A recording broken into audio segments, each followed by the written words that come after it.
Hey guys, how we doing this evening? Good to see you guys here. I know I'm a couple minutes early.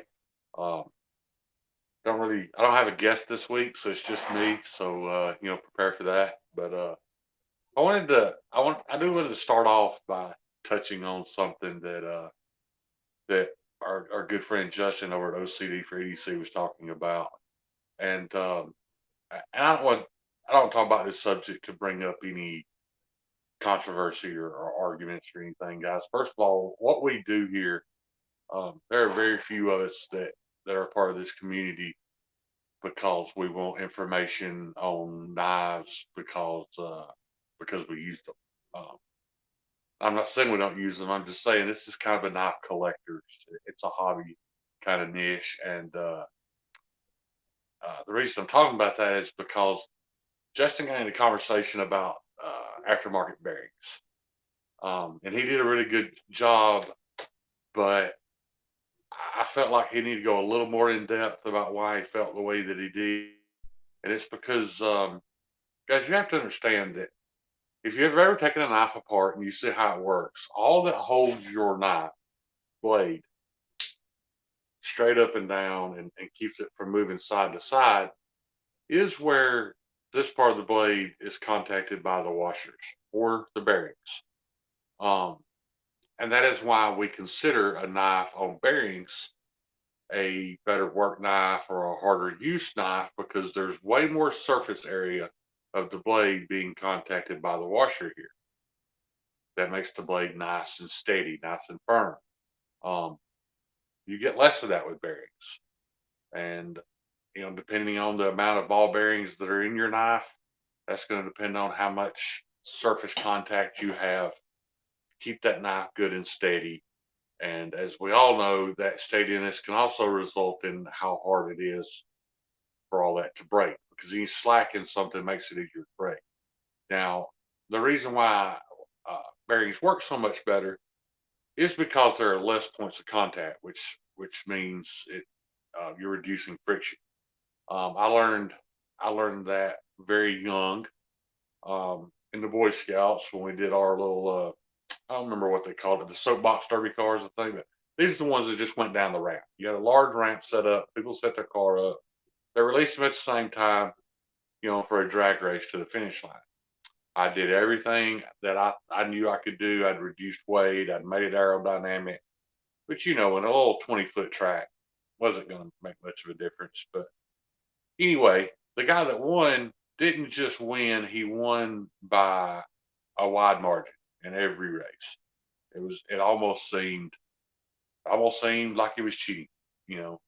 But what it boiled down to is he had simply bent one of his axles so that the tires weren't. I can get my hand straight enough to demonstrate. The tires weren't both equally straight. One kicked out a little bit, and what that was as it was going,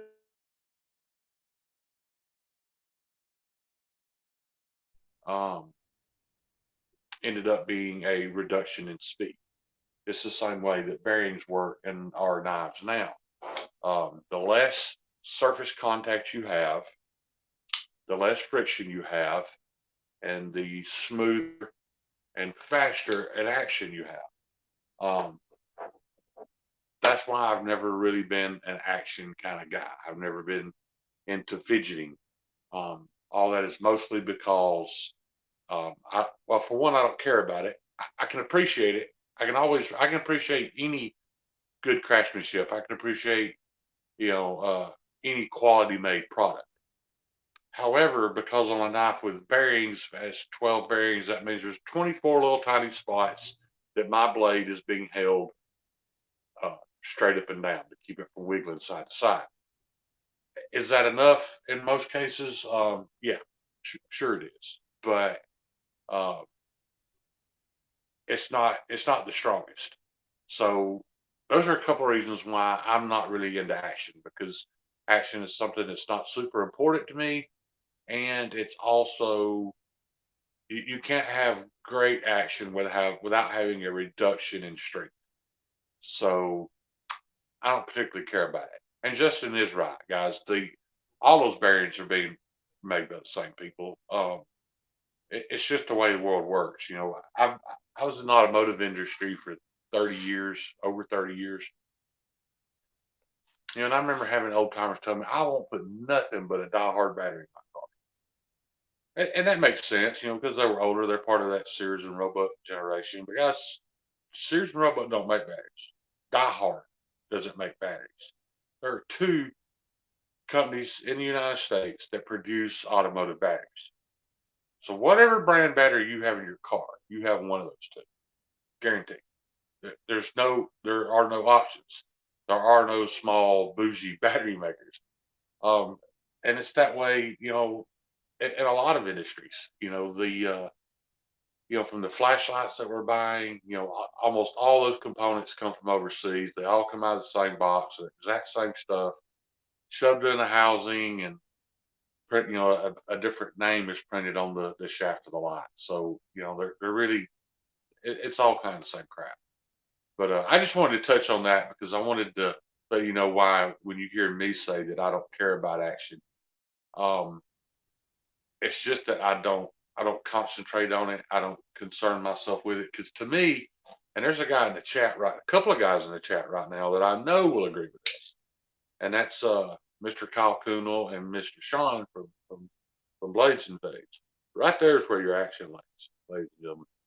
The action of a piece of metal passing through any said given material with ease and making it clean, snag-free cut, that's action. That's action to me. That's what gets my blood boiling about knives, man. I want to see how sharp I can get it, and then getting to experience other people's edges. I know Sean just broke his personal record at I think 30 on the best tester on a Spyderco. That's mind blowing. Justin actually tested a factory Spyderco edge tonight twice. Both times came to a 40. That's amazing. I'll almost guarantee you that was a a mistake because I just don't. They don't take the time to get all those edges you know, to that level of performance. They do a great job, but the fact that one got all the way to down to 40, you know, just pure luck. But yeah, this one shout out some folks I'm seeing here already. Pretty Fly for a knife guy, Kyle Kunal, budget guy for knife and tool. Josh Worth, John Pauly, Blades and Phase. I appreciate all you guys being here, man. Um, if any of you guys have never done a live, this is not the easiest thing. It's much easier to point your camera to the table and let the just let the product, or in our case let the knife do all the talking. But this is not easy to do. So I appreciate you guys being here. But yeah, I touched on that last week about some of the guys in our community that do a great job sharpening blades, and we're really fortunate to have these guys around. Um, I can sharpen my own knives. I don't sharpen for the public simply because I still have some inconsistency in my edges, and with the shape that my hands are in, I have to use what time and ability I have to keep my own sharp. However, I do still like sending uh, my stuff out to other sharpeners to let them kind of show out on and let me experience what they can do. I've got a couple of knives I got to ship back to Mr. Kyle Kunal. I've had them a little too long. I've had some issues with my nerve damage and my health the past few days. I haven't trusted myself to drive much. So, but I am feeling better. So uh, I've got some stuff to go do tomorrow. So I'm going to get those shipped out. And I just wanted to experience them so that I could tell you guys, if you're needing a knife sharpened, we've got several in the community, from so like I said, Kyle Kunal on Blades and Fades, and Jared Neves, whose books seem like they're always closed. He stays so busy. If you want a convex edge, there's Mike Gimler. From what I've heard, Lacey Lace is doing some sharpening. I haven't experienced any of hers. I think Lone Wolf's doing some sharpening. I haven't experienced any of his. However, I think Lone Wolf's has been sharpening knives, you know, longer than this community's been around, from what I understand. But so anyway, keep those guys in mind. Hit them up on Instagram, whatever. you know, if you need your knife sharpened. And like I said, even if you can't sharpen your own knife, I've had knives sharpened by Jerry just so I could experience it. And you know, I'm not going to take the time to do a polished edge. I'm not. You know, about 1,000 grits is as fine as I'm going to get one. But I've also noticed, guys, and let me know. I'm trying to keep up with the comment section a little more tonight, but let me know in the comments how much of a difference have you noticed in, like, nearly every knife I own is sharpened at either 15 or 17 degrees. They're all sharpened to the same. You know, like I said, I usually go to 1,000 unless it's a steel that don't react well there. But what's mind blowing to me is how you can take a particular steel. Um, this one in general, this is probably the best example of that. This 64 HRC MagnaCut that I've got sharpened to 1,000 degree or 1,000 grit, and it's 15 degrees per side.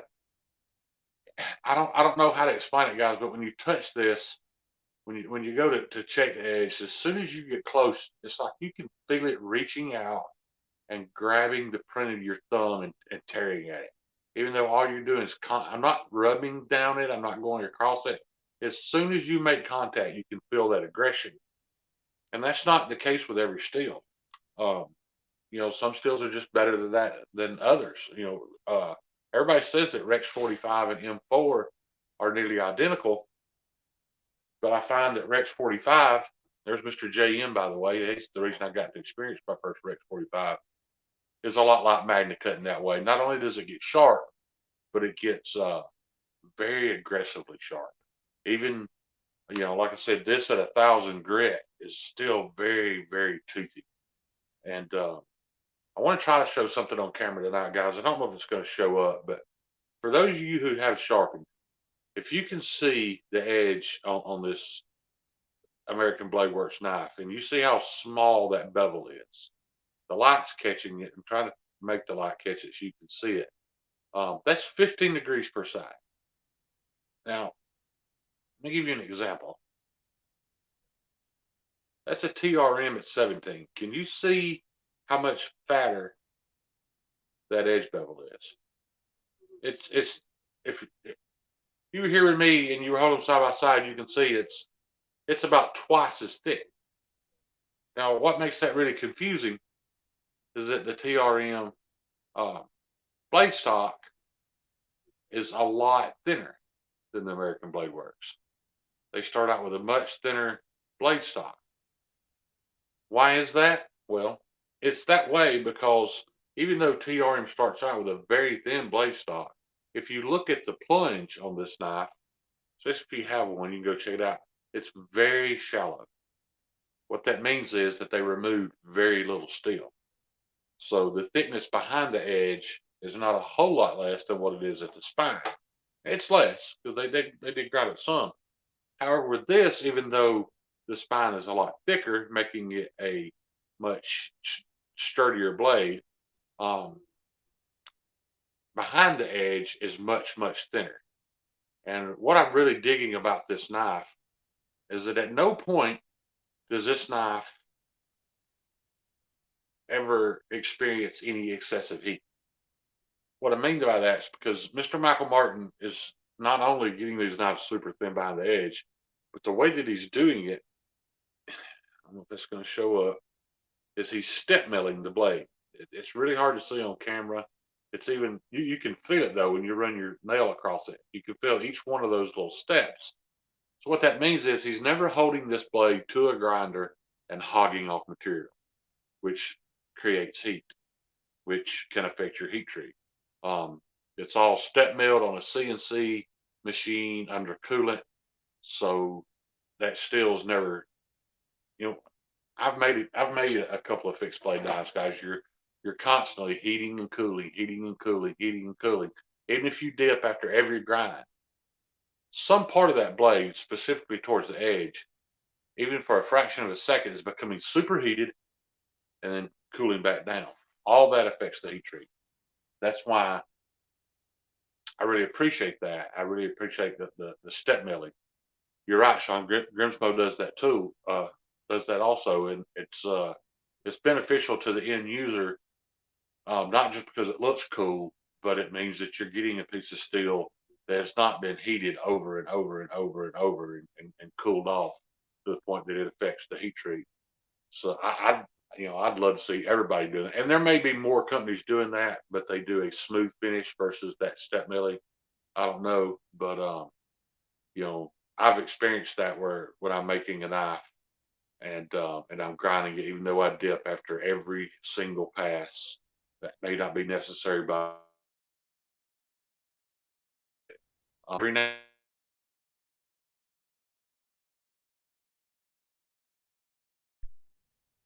Oh, I don't know what happened there. Are we back? Am I still here? I know it's yeah. There we go.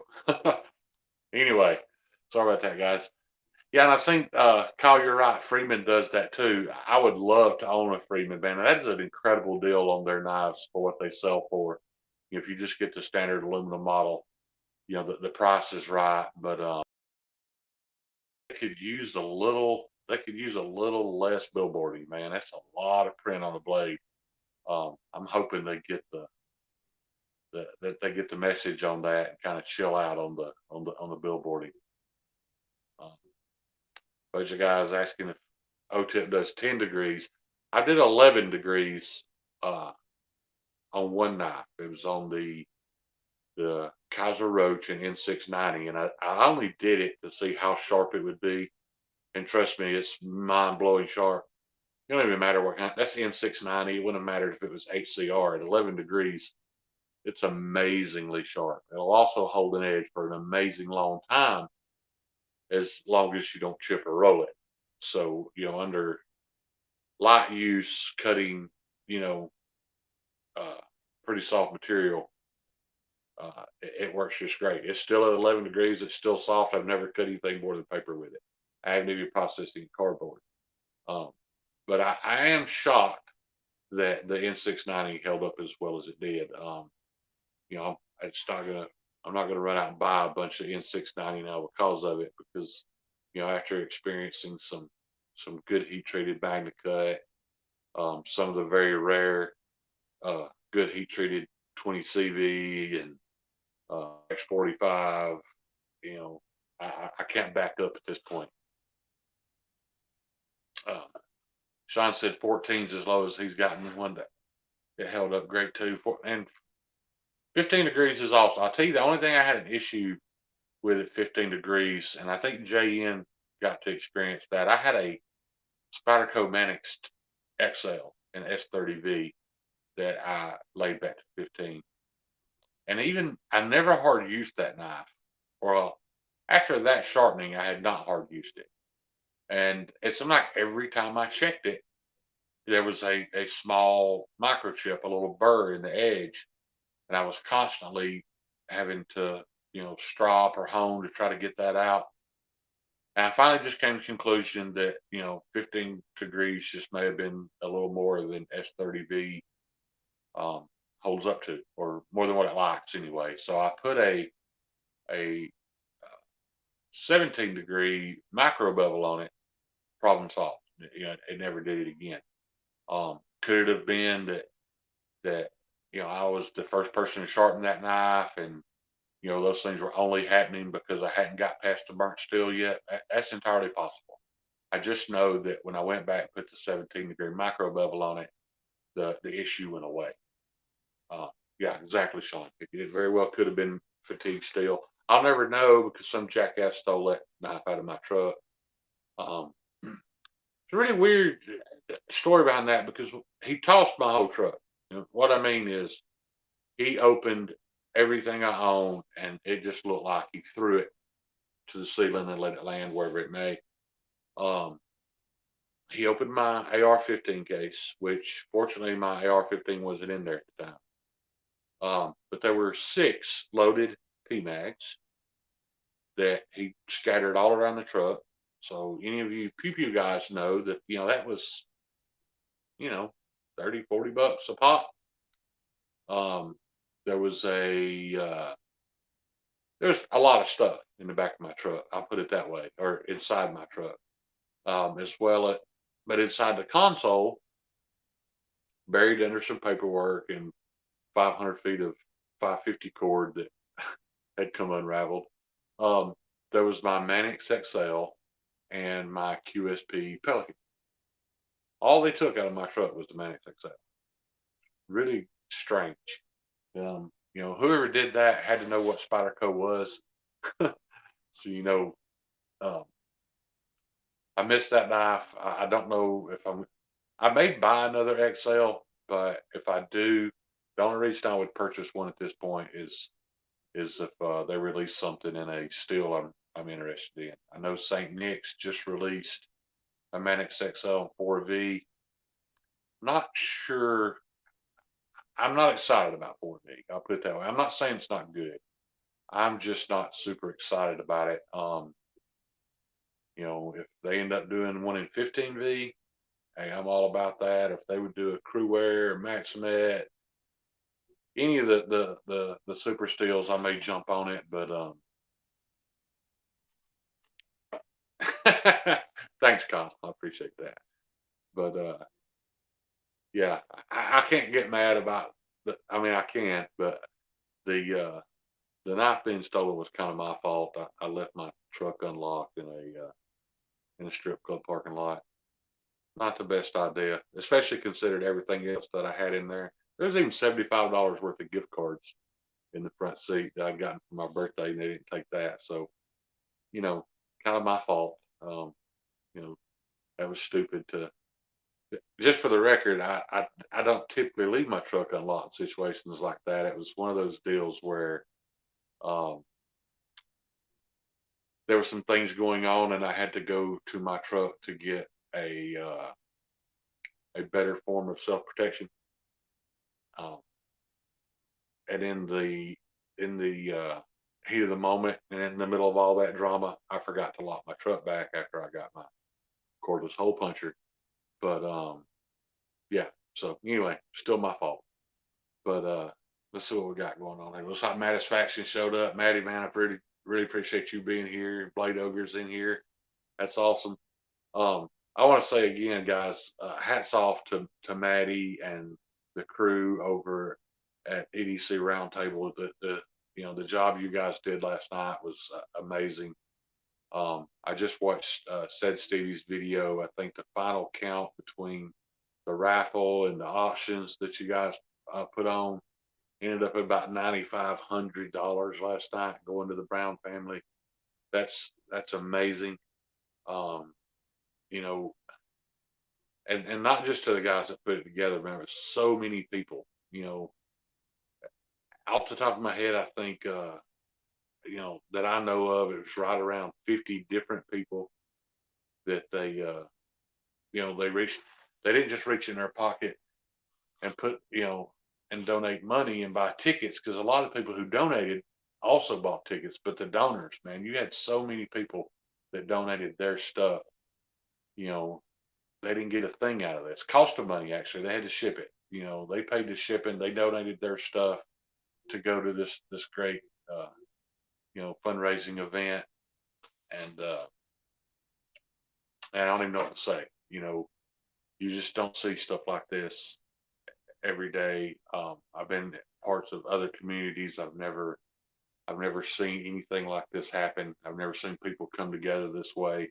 It really is a testament for who Jason was, and how much love he spread in this community, and we will never ever forget him. I'm looking forward over the years to from afar, but watching Nora grow up and be reminded of how great her dad was, and she'll know that, guys. When she gets ready to go to college or whatever she decides to do with that money, um, I hope she's well informed on why that's there, on why we did that. You know, Most of us, you know, we don't know Nora. We knew her name because Jason talking about her, but I just hope she really understands that people were that giving to her because of how great a man her dad was. Um, how many of us will ever be able to to leave a legacy like that? It's just It's amazing. Um, so what we got going on here, Maddie? Maddie always blames George R. R. Martin. I'm busting your balls. Not many golfers, I guess. But yeah, I'm already a little bit in the. I'm struggling a little bit with the fact that there's no Game of Thrones to watch tonight. And I know what you guys that don't watch it are thinking because I used to think it, man. For 7 years, I heard people talk about this show. You know, that dragons and swords. Man, I'm out. I ain't watching that crap. But I will say this: hats off to George R. R. Martin because not only does he do a great job in character development, which I mean he had 8 years to get you invested in these people. But what's really impressive to me is the way that I can only imagine the stacks of books that he has written on the side, just keeping track of the lineage of each of these people. Because now I can go back and watch 8-year-old episodes of Game of Thrones and hear them talking about things that are happening in the new show. That's impressive. I've never seen that. Like, um, here's a secret. Not many people know, but I'm a I love gaming. I've been addicted to Call of Duty since um, since the original Modern Warfare came out. Uh, Absolutely love that game. I've wasted way too much of my life playing it. I'm playing the new one now, but the reason I bring it up is because the story for Modern Warfare 2 was the greatest of any video game of all time.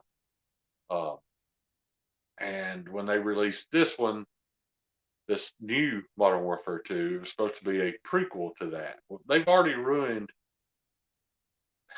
the story from the original with the stories that they're trying to tell now, and that happens all too often. I know you guys have watched, have watched movies where a sequel or a prequel comes out years later, and you're like, well, there's no way that that can be true because it doesn't line up with this. Um, I don't understand why that's so hard, but yeah, Kyle, you're right. All hopped up on Call of Duty Mountain Dew dip and punch holes in walls. Yeah, but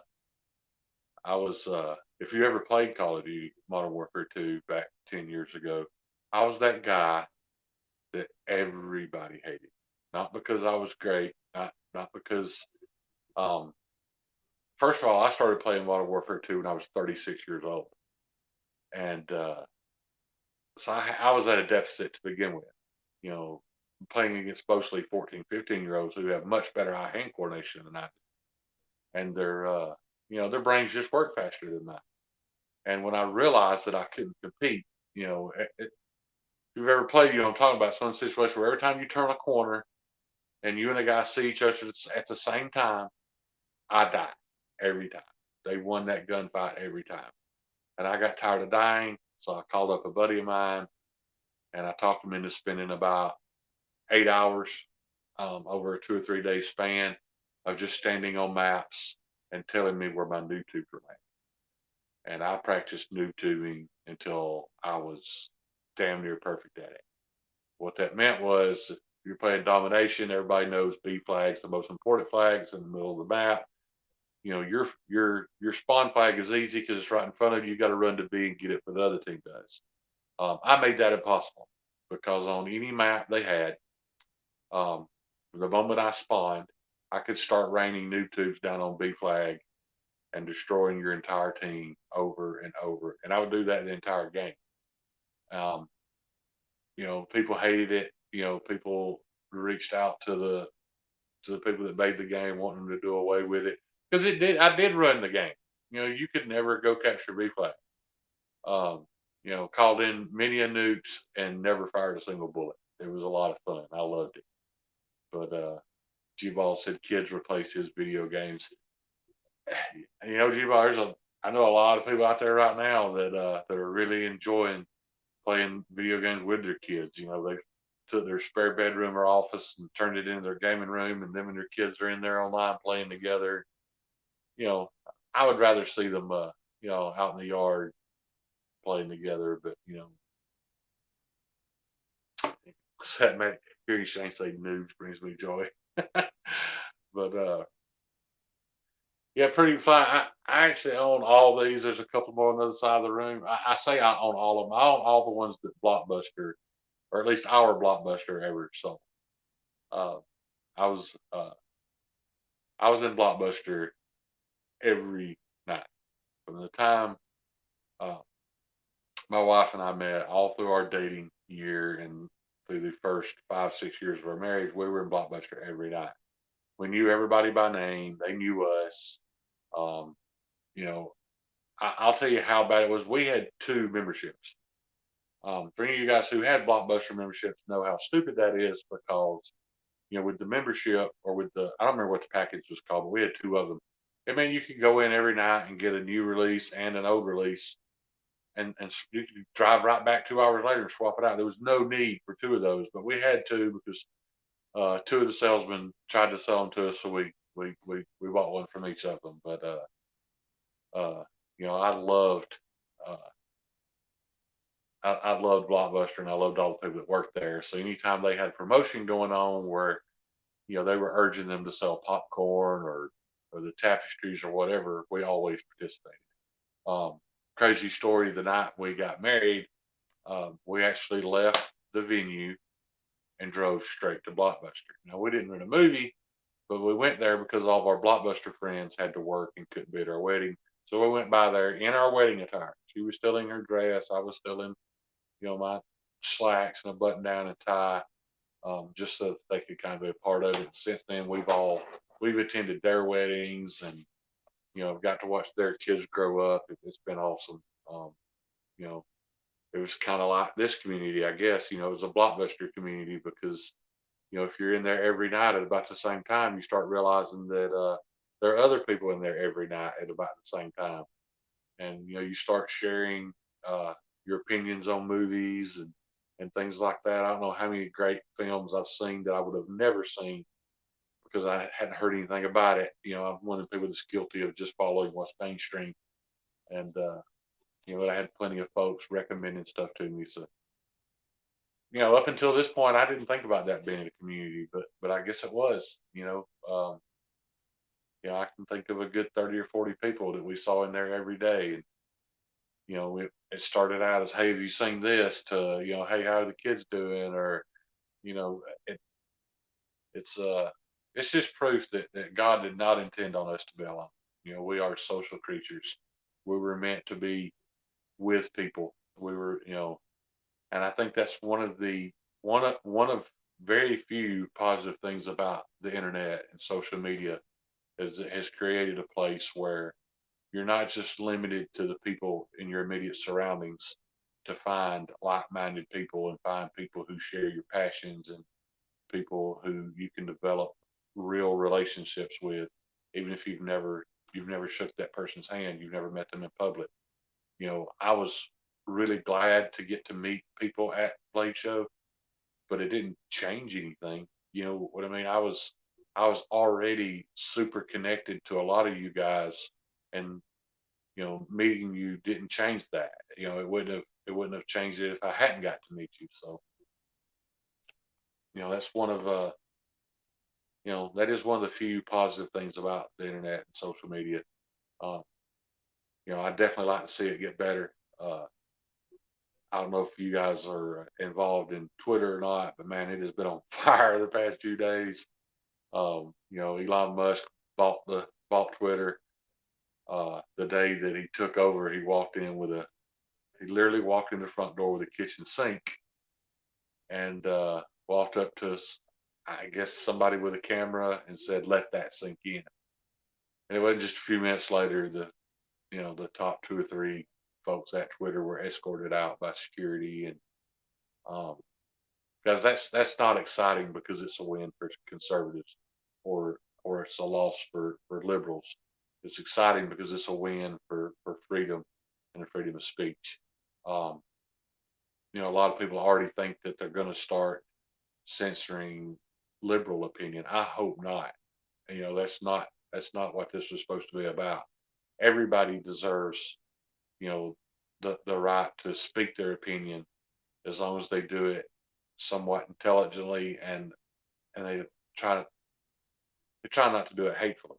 Um, I hate that when I try to express my passions and it comes across hateful. Uh, yeah, I never want to be hateful to anyone.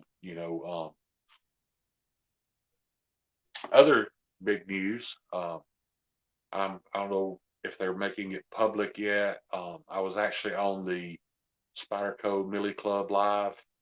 Um, I don't go to a whole lot of those. They're a little bit dry, um, and it is all about. It's just about knives. It's a little different than our community, but I like to drop in there just to see if I can catch some information and maybe get educated about something here and there. And they've been talking a lot about the new facility that Spyderco is building. Um, Guys, that should be applauded. Um, that means that a company, an American company that makes American products, is expanding and going to make more product and going to employ more Americans. That's huge. I love to see it, even if it was a product I don't care about, even if it's a product I don't like. Um, it's great to see an American company, uh, growing even bigger and employing more people, which also in the end means they'll pay more taxes, which means that, you know, our economy continues to work. That is how it works. You know, uh, yeah, Kyle, I don't know. They might not appreciate. Yeah, I'm sure they'd appreciate your humor in there. It's just not an extremely humorous bunch of guys, but I have heard them speak of Mr. Sean Snyder in there as if he's the knife sharpening god. So you might want to go in there and let them know that you exist, and let them know you want to challenge him for that spot. But unfortunately, Sean wasn't in there when that happened. But that was a pretty cool moment for him. When they were talking about just you know excessively sharp edges, and he was the guy that they mentioned. Talking about how good a job he does sharpening knives. So that's great to see. One of our guys is really popular somewhere else. What I mean by somewhere else, I don't know if you guys are experiencing this yet or not, but I kind of thought this knife community was the knife. Um, I don't know. I didn't know that there were so many knives, but there are. Um, there's our community, and then there's the Facebook community, but there's also multiple other YouTube knife communities that we're not necessarily all that involved in. Some of them we know exist. There's all the content creators that I call the Knife Nuts bunch. Because they have the Knife Nuts podcast, and that's usually where you're going to see, if you're going to see, Cedric and Ada on a live, and Advanced Knife Pro, and um, you know they've just got their own community over there, and I'm sure they're very tight knit. But it would be great to see us interact a little more, and that's why I tried really hard this year for Knives Live 2022 to try to get some people outside of our circle. Um, and I think we did a good job of that, considering it's the first time we've tried to do it. We've got Miss Kaylee from Carry Every Day. Kaylee has a huge Instagram following. Her YouTube channel took off faster than any knife channel I've ever seen. So that's great. She's going to be on. Then we've got Scab from Choir Boys Cutlery. Scab's a great dude. I'm sure everybody here knows Scab. What's great about Scab is that he exposes us to some stuff that we don't talk about a whole lot. Scab, he doesn't like being labeled as a fixed blade guy, but the majority of his content is on fixed blades, and I'm kind of glad of that, because I've got so much folder content that I can't watch it all. So when I want to watch something about a fixed blade, I go to Scab. Um, we've also added Mr. Wayne Sharpworld. Wayne's got a pretty large channel. A lot of us I know a lot of us do watch Wayne's, but what I mean by that is when you go into the comment section of some of these channels like Wayne Sharp World and your Love Them Knives, or you see a lot of people who you can tell are very comfortable being there, which means they've probably been there a long time. And they're people that you've never you've never interacted with. So that kind of opens our eyes to there are still, there's thousands of us out there that are like-minded and have the same passions, and we don't know who they are yet. So I'm hoping, that not only, I mean, I'll be honest, that was to benefit Knives Life to try to get, some people from a different audience watching as well. But it'd also be great to see some new friendships made that way too. You know, me and Kyle talk all the time about, I don't know how many times I've been going to type a comment and have to erase it because Kyle said it before I could.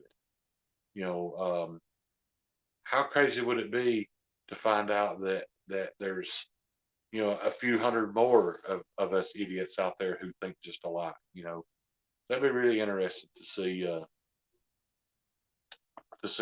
who we can add to the community, or maybe some of us add to their community. I've been watching a channel a lot lately called Marine X. Uh, he's got a really nice studio. He's got really nice equipment. He's got some bougie shit. Uh, he's not a guy you go to for in-depth knife knowledge. Uh, he does enjoy his Benchmades, and that's great. But when he talks about them, well, I just leave it at that. You don't go to him for your in-depth knife knowledge because his uh, his passion is so much bigger than just knives. He's covering, everything from cheap EDC pouches to super high-end EDC pouches. You know, I think his last video was on this wax canvas nut sack man purse. He does a lot of that stuff. Um, but like I said, and I run into a couple of you guys in there that I didn't know. I've ran into Nick Martino in there. Javon recently joined in his first live over there. There's a lot of really good content out there, and I would really like to start getting some of those people more involved with Knives Lives as well. Just because the bigger an audience we can get, the more money we can raise for knife rights. And guys, um, knife rights is not. It's I don't know how to put it. Knife rights is extremely necessary, guys. Any right that you have, if you're not practicing it, and somebody is not defending it, somebody's going to take it away. Um, there was a Knife Rights just released uh, a newsletter recently on where that is happening. I apologize, I haven't gone back and read the whole thing, but once again, they're putting people at risk of going to jail over carrying a pocket knife, and so we need to help out with that all we can. Um, Knives have been around a lot longer than guns. In my opinion, knives are more useful than a firearm. Granted, in a war situation, in a self-defense, they're not, because we can use a knife every day for everyday tasks. Um, and it blows my mind that there's not as much support over keeping our rights to carry one as there is over pew pews. The NRA is a multi-million, maybe even $1 billion, charitable organization at this point. But um, and then we've got Doug Ritter and his wife and a lawyer, and that's it. That's all knife rights consists of. So, anytime we can do anything to help Doug help us keep our right to carry a pocket knife, we need to do that. I know the advertising for Knives Live hasn't been near as heavy this year. Um, that was on purpose. I wanted to wait until the Jason Brown raffle was done because I didn't want anybody having, to choose which they wanted to donate to. And if you did have to choose, I wanted it to be to the Brown family. However, that's over. So I'm going to get with Mr. Javon and get uh, any up to date literature he's got or ads. Guys, if nothing else, if you can't afford a Knife Rights membership, it's $35 a year. they issue 4 entries into our grand prize drawing. Um, please share share it everywhere. Share it on your Facebook. What I found the best way to do that is just put a little note in there. Um, you know, 24 knife giveaways in a 24-hour period. Grand prize giveaway 2 weeks after. People chase giveaways, no doubt about it. That's why I try to keep my giveaways at a minimum. Because me personally, for my channel, that's not what I'm interested in. But for Knife Rights, it is. So share it on your Facebook, share it on your Instagram. Share it with your buddies. That know you're a knife freak. Like, hey man, if you want an opportunity, to possibly, win yourself a pocket knife, so you ain't got to spend the money to find out if it's something that you want or need to carry. Participate in this. You've got a good chance of winning a free knife. So yeah. Uh, there was some questions about a hat. Apparently, I don't know. Somebody mentioned that they were supposed to get a hat with their membership last year and never got it. I apologize that I don't know any details to that. That has nothing to do with Knives Live. I think it was something that Knife Rights, uh, kind of like with NRA, you join Knife Rights, we'll send you a free hat. Um, maybe, maybe they weren't prepared. I don't know. If any of you guys know of anything that you were supposed to get for that, if you did or you didn't, please reach out to me and let me know. I would like to know if that's been resolved or if it was never an issue. Me personally, I wouldn't care. It's just another hat. Um, Speaking of which, I do have a hat I want to do a giveaway on. I'm not gonna do it tonight, but I'll make a video in the next day or two, and you know, to let you guys know. It's just a hat I got from Iron Mountain Metalworks. That's just really cool place in Pigeon Forge, Tennessee. The Somebody that works there apparently was on Forged in Fire, and now they have a little shop where they sell some really beautiful handmade Damascus knives, some beautiful tomahawks and axes. But what's cool about the place is that for $50 you could sign up for a class, and uh, they would provide everything, put you in a leather apron, take you out in the shop, and help you forge your own knife. So when you left there for $50, you got a handmade, a self-made handmade knife, and the leather sheath to go with it. Uh, Granted, the knife is just being made out of a railroad spike or a horseshoe, so it's not a great steel, but um, I know I would take pride in it, knowing that I made it. My first knife I made, guy, I'll show it to you right now. This thing's ugly as hell, but I'm super proud of it. I'm not super proud of the refinement. I was just super proud that I did it. I kept telling myself I wanted to, so finally I did. I found an old file. I broke the little handle tang off of it to make sure it wasn't case hardened. When I realized that it wasn't case hardened, I knew it was probably 1095, 1075, something like that. What they used to make files out of a long time ago. And I wanted to make a Wharncliffe because I didn't want to ruin my first one, trying to get the belly right. And yeah, this is what came out of that. Like I said, man, it's ugly. Everybody thinks it's backwards. They think this should be the cutting edge because this looks like a choil. As I put that there for me. Um, I didn't put that there to look pretty.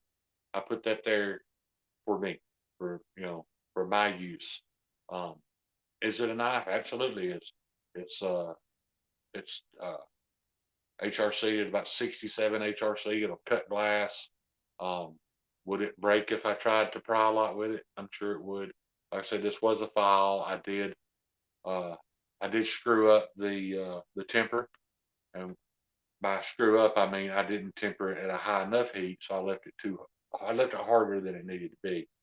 Um, but I'm still proud of it. I'm still proud of it because I did it with my hands, and it works. It cuts.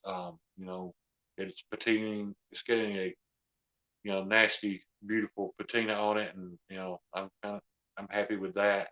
Um, I made these scales out of desert ironwood. I'll never do that again, guys. If you ever make anything out of desert ironwood, you better have a respirator because you will be deathly sick.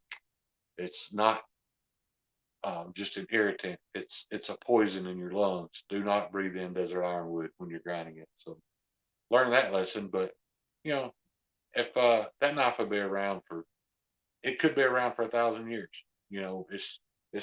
It's very well made. It's very strong. Um, you know, but like I said, the whole point of all that was there are places apparently I didn't realize this, but Iron Mountain Metalworks is not the only one. If you look it up, you can find places like this all over the country where you can go forge your own blade. Man, it feels good, to know that you did it. It's something that our ancestors. It's literally what. It's literally the reason why we are at the top of the food chain. It's the reason why we have skyscrapers and internet. It all started with the fact that we learned how to make things out of metal, and we made bladed objects and hammers, and that's how we built this country. It's a part of our history. It's part of who we are. I encourage everybody to go do it. Um, a file is a perfect thing to start with because it's already hardened. You don't have to worry about doing a heat treat. All you have to do is uh, is temper it when you're done. However, it takes forever. It takes a long time to do because you have to dip that metal in water every pass to make sure you don't heat it up. Um, you know, you could make your first knife out of something really nice. It's a little bit expensive. I think it's about $20 uh, to ship your blank to Peters if you only got one. It gets a lot cheaper with big orders, of course, but um, I think the last I looked, I think it was around $20. So if you want to go on the internet, don't go to Amazon and buy steel. Whatever you do, don't do that. There are plenty of knife. There's Jants. There's plenty of knife supply companies on the internet. You can just buy a blank.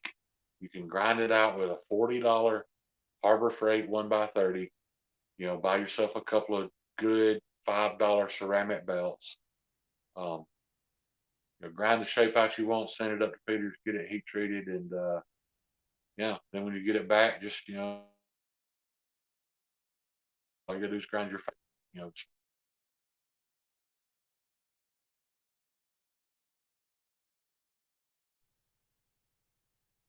I don't know what's happening. Why it keeps blinking on and off like that, but you know, I've blinked on and off a few times before in the past too. I would Stevie has challenged me to eat a gummy and do a live, but I don't think you guys want any part of that, man. I uh, trust me, with the comments that I make when I've done that in lives, I've probably typed them 7 or 8 times before I got them close to correct before before I actually post them. I am a lightweight. Uh, I'm an extreme lightweight, and I cannot function when I partake. So probably not gonna see me doing a live on that stuff anytime soon. So from a Georgia fan, you spelt it right too, buddy. I appreciate that, Charles. That's awesome. How about them dogs? Uh, some of y'all might already know I live in Alabama. Uh, all my family though resides in Georgia, and when I was a kid, uh, I would go and stay the summers with them because my mom she was a single mom, and she couldn't afford a babysitter, and she had to work all the time. That woman worked 70 hours a week nearly her whole life to take care of me and my sister. Uh, she is my hero. There's not a better person on the planet. But anyway, during the summers, she would take me to Georgia, and I'd get to spend all summer long, going from my grandparents to aunts and uncles and hanging out with my cousins. And, they were all a little bigger and a little older than me. And, when I say they beat being a Georgia fan into me, they literally beat it into me. Once a week they'd ask me, who my favorite football team was. If I said Alabama, they'd kick me around in the yard for a little while. So finally, I switched to Georgia, and I've been a Georgia fan for most of my life, and it has not been easy up until recently. So yeah, I'm proud of that. What's weird is that all those assholes are now Alabama fans. They all give me a hard time about being. I'm like, you made me a Georgia fan. They're all Alabama fans. But keep in mind that timeline, they were Georgia fans back when Herschel Walker was there. So what that tells you is that they're all a bunch of bitches that just want to root for a team that because they don't hardly ever lose. They weren't willing to stick with them through the tough times. I bet they weren't Alabama fans during the Mike Price days. I'll put it that way. Charles Jones, the redneck. You in Arkansas, huh, my friend? You anywhere near D-Bad? I think he's in Arkansas as well. I've never been. If I've been through Arkansas, it was passing through. Uh, I've never stopped in Arkansas though. I don't think. I've never spent any time in Arkansas. I've crisscrossed the country a couple of times. Sometimes I have a hard time remembering exactly what states I've been to and which ones I haven't. But uh, I would really like to do a cross country trip here in the next year or two. Uh, yeah, my bad. I don't know what I say. D bad anyway. Yeah, my bad. Um, 75 miles away. I got you. But I'd really like to take a trip across the United States, and I don't want to do it to see any particular sites. Of course, I'm sure I'm going to see some when I do it. But I really want to travel up to the Pacific Northwest and back, and just kind of take the slow, uh, scenic route, and figure out where some of you guys are, and see if you know, while I'm passing through, if we can meet up for lunch or something like that. I know just going to the Pacific Northwest would open up a lot of.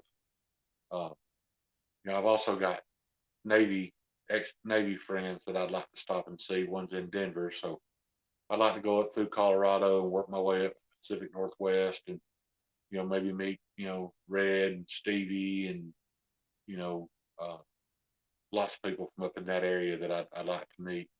Um, I wouldn't mind going to Cali again. I lived in California for a little while, but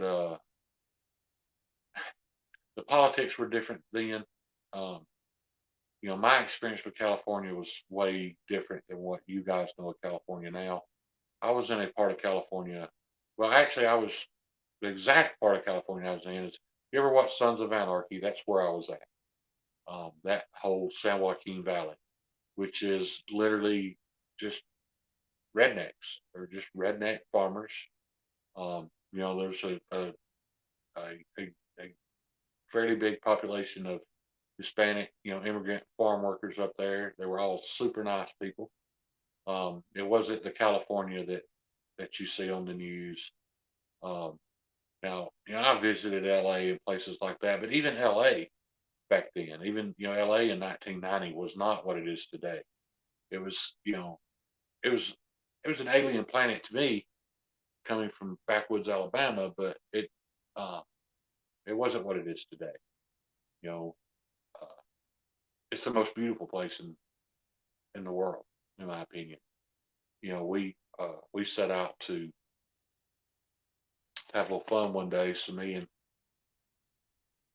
some of my Navy buddies got up early one morning. We drove to Pismo Beach and surfed or boogie board, whatever you were capable of doing that morning. Ate lunch at Brad's. Brad's is world famous for their clam chowder, best clam chowder I've ever tasted.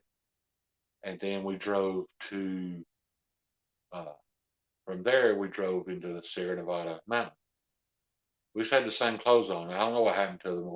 We used to have pictures of us in our shorts and t-shirts from that morning of being at Pismo Beach, having a snowball fight um, somewhere in the Sierra Nevada mountains. Same day. Um, and what's weird is it wasn't. It doesn't have to be cold for there to be snow there. That's what's so confusing. In Alabama, for you to experience snow, it's so frigid and bitter and miserable cold you can't enjoy the snow. You can play in the snow in California and it's 75 degrees, but it's because it gets so cold at night that it just super freezes the ground and the snow so the snow don't melt even when the sun comes out. I mean, it's melting some, but it's not enough to make it go away. Like I said, it's all inspiring. And then when you sit back and you think about the violence that it took to create that landscape, you know, uh, all mountains were pushed up, by something. And when you think of how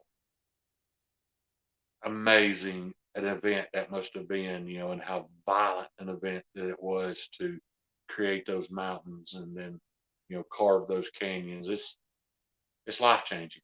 I remember coming out of this tunnel and cresting over this hill. It's a different trip, and all of a sudden Yosemite Valley just opened up in front of me, and we just had to stop. It was the most amazing thing I've ever seen.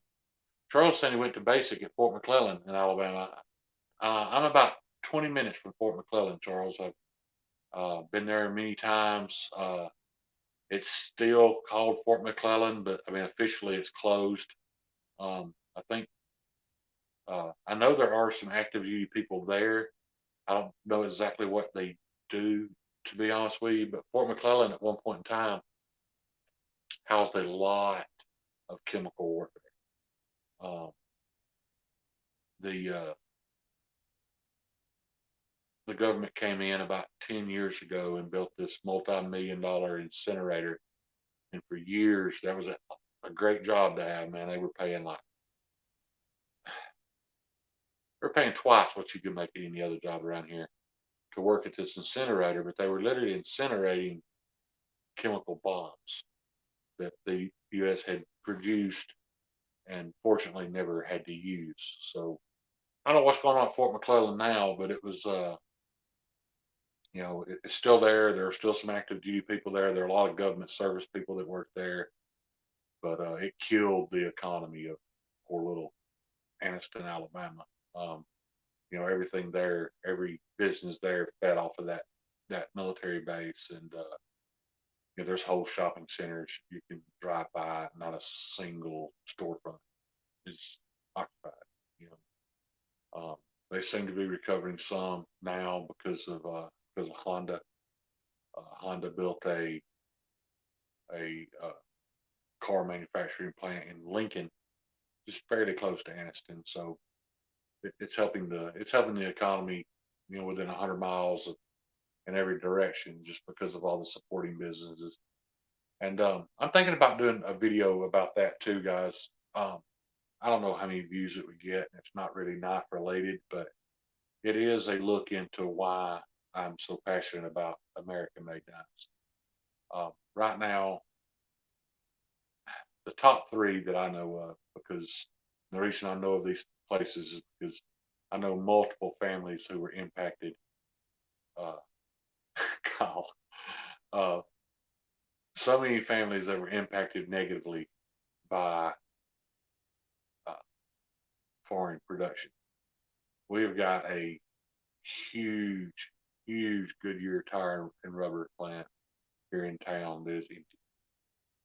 Uh, I think it was 1,800 jobs. Guys, these weren't just jobs. These are some of the best. Um, these were the best paying jobs a man could get.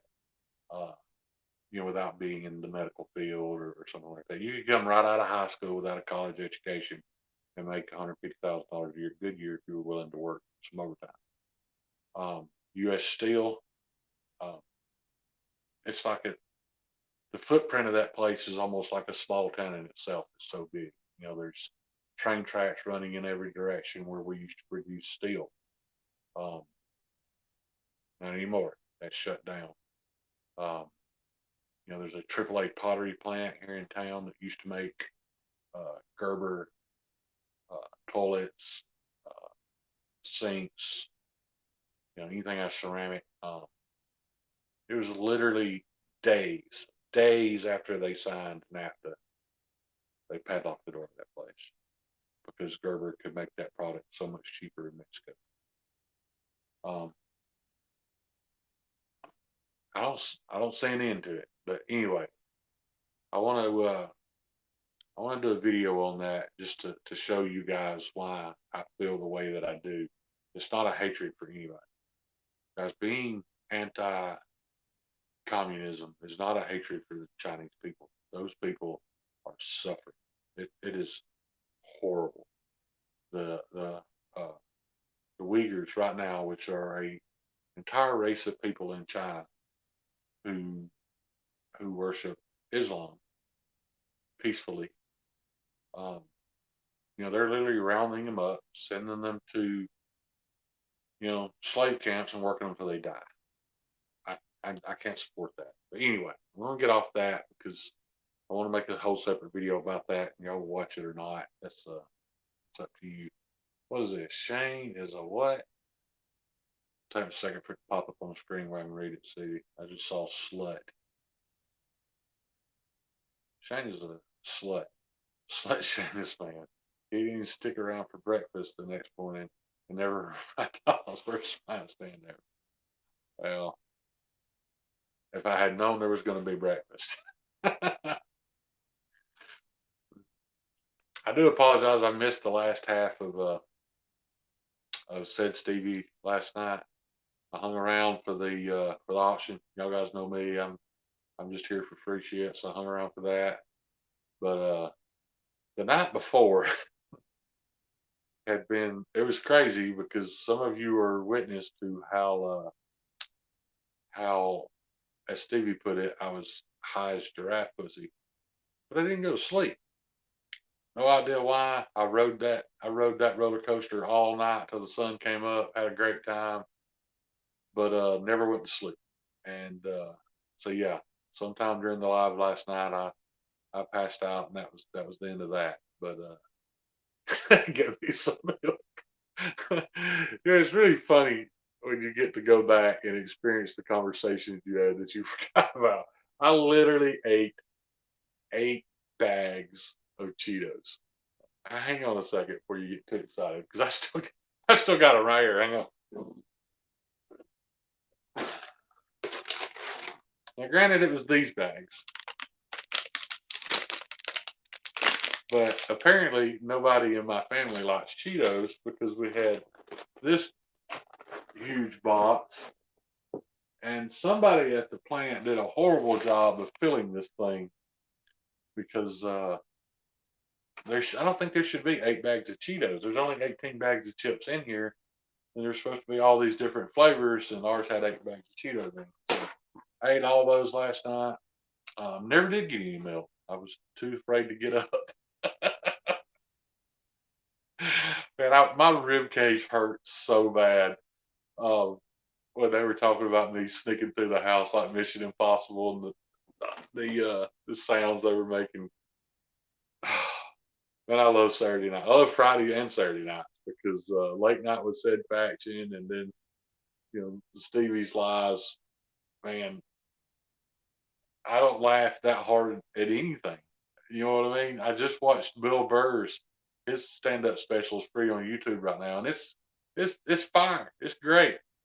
It ain't as funny as you guys are on late on a Friday or Saturday night, man.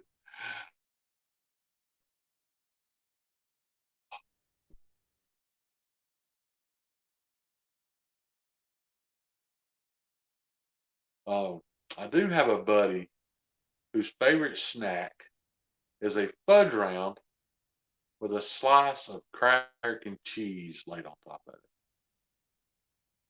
Now, I guess I can kind of get it because chocolate and dairy go so well together. You know, I don't drink milk to quench my thirst. I drink milk because I love the way it it it cleanses my taste buds and gets rid of the taste of whatever I ate last. Water and still taste Cheetos, but I can drink a glass of milk and it goes away. But I don't get the fudge round and a slice of cheese. I don't know what's happening. The screen keeps just going black on my television, but On my phone, it still seems to be up and live, so I guess it's okay. You're right, pretty fly for knockout. That does sound disgusting, but I actually met a couple of other people talking about this who enjoy it. I don't know. I don't understand the cheese in a fudge round. Well, the other guy I met actually eats a slice of cheese after the fudge round. He don't eat it with it. Got me. But hey, there are people out there that eat mushrooms, so there's plenty of disgusting people in this world. And then there's that whole group of people lying to themselves about seltzer being good. I don't understand how this started. Uh, I mean, nobody's forcing you to buy that crap. I don't think it's any healthier. So you don't have to lie to yourself and and uh, and and say that it's good because it's not.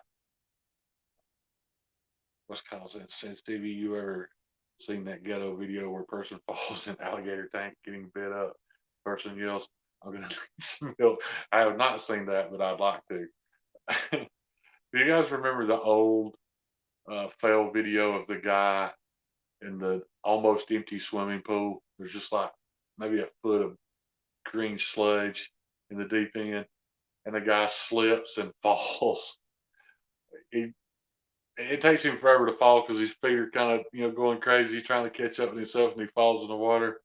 And that guy with the forgive me, but I don't know any other way to call it, the Arabic accents just screams, "Your face, man! God damn it!" I can watch that thing over and over and over.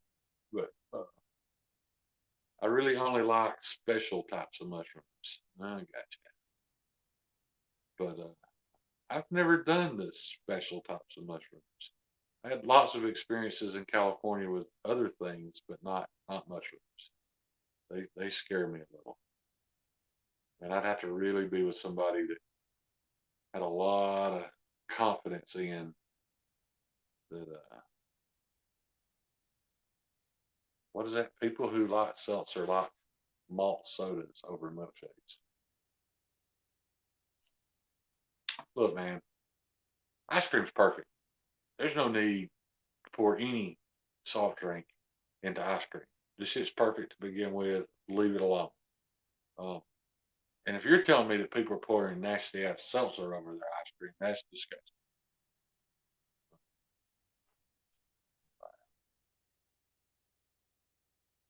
But you got maybe you could explain to us exactly how do you eat the Cheetos and chocolate?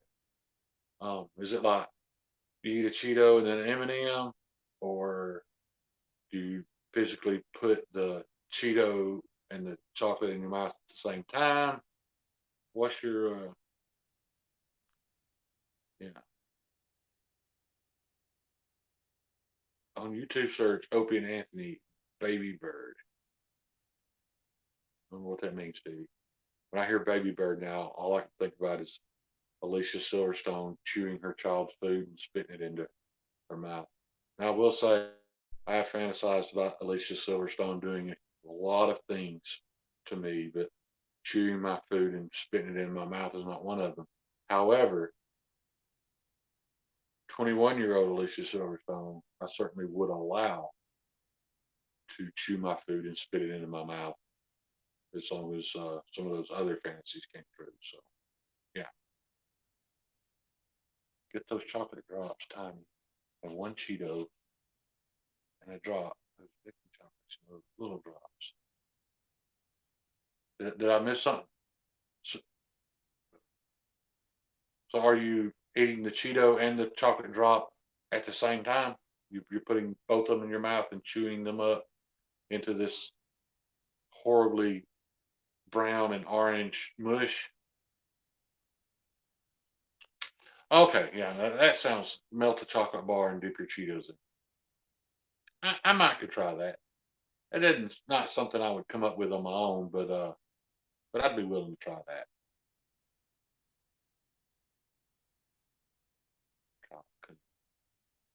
Yeah, you're like an M&M. You're about that big.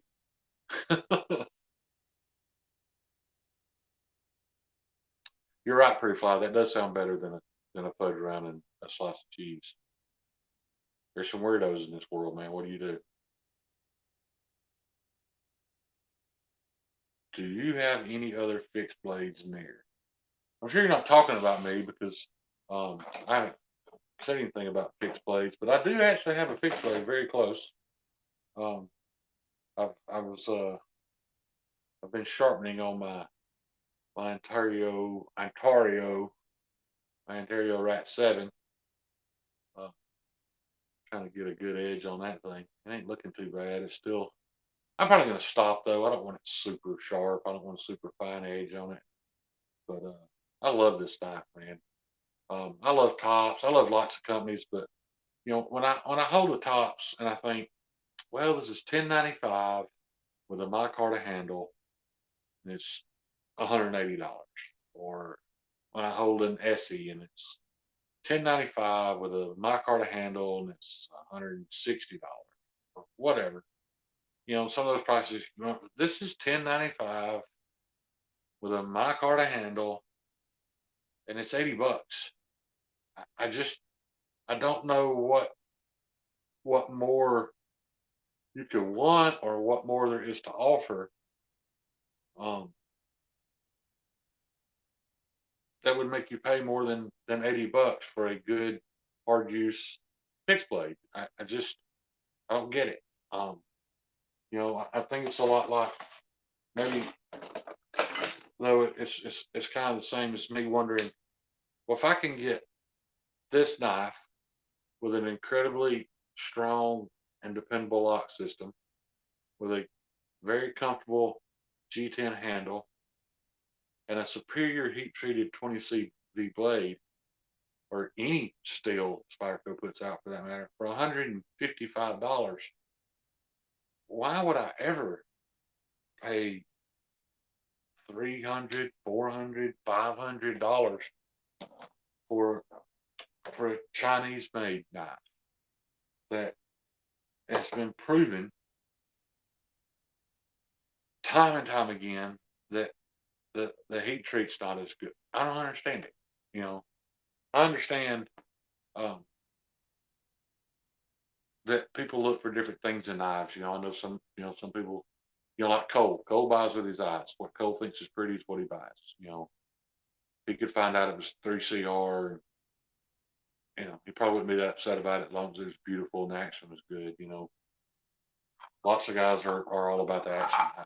I get that, but um, that's the kind of questions I ask myself when I'm looking at a knife. Though is you know what role does this fill, and you know especially in the case of this thing, not something I'm going to use every day anyway. This is for a specific purpose, a specific situation, and I don't understand paying more money for something that looks nearly identical to this, does the exact same job, and is made of the same materials.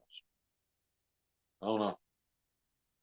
Maybe you guys could tell me what is it about those knives that um, if I told you I was going to buy an Ontario 7 and you were trying to tell me to buy a uh, a Tops, what would your sales pitch be? Uh, I do know a lot of people complain about the sheath, that the Ontario sheaths are kind of cheap, but I don't care. It holds a knife. I don't see any issue with it.